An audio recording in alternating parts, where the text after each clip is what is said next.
Tip number 119 from the book 501 Contractor Tips. Don't hire illegal immigrants. There are a variety of reasons why you shouldn't. One of them, and the most important to me, is what happens if one of them gets hurt. And this is a biggie. If one of them gets hurt, you have to deal with something. And I'm sure that if you're an employer who's already using these, and I'm not bashing you guys or gals who are doing this, I understand that if there's a labor shortage, you can't find anybody to do the work, then you've got a problem. This might be your only alternative. But if you do something like this, then it wouldn't be a bad idea to have some type of systems in place to, just in case, prepare yourself just in case someone does get hurt or there's a problem, an unforeseen problem that you will need to deal with. For me, it was never worth it. I never wanted to deal with the language barrier, never wanted to deal with even the people that spoke my language. These were usually some rough dudes, you know, drug users, alcoholics. They were some rough people.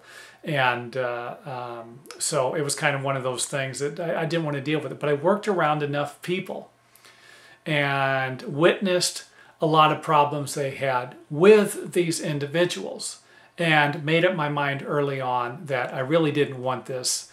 When I finally did start hiring employees, I avoided that like the plague because it wasn't, there were just too many problems I didn't need. It's almost like you have enough problems in business, especially in the construction business, to worry about more problems. You know, just keep stacking a problem up after a problem, and it just doesn't make any sense. So if you are using them, then it wouldn't be a bad idea to put some systems in place. Just, you know, try and figure out, think ahead of the game, get ahead of the game, see, you know, what might happen if one of them gets hurt or if there's a problem, another problem, something like that.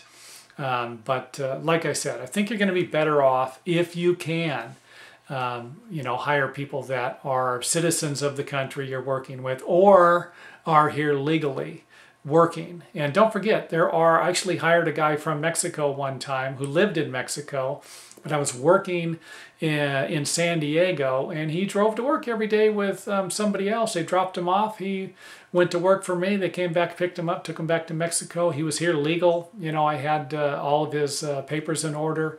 Everything was fine.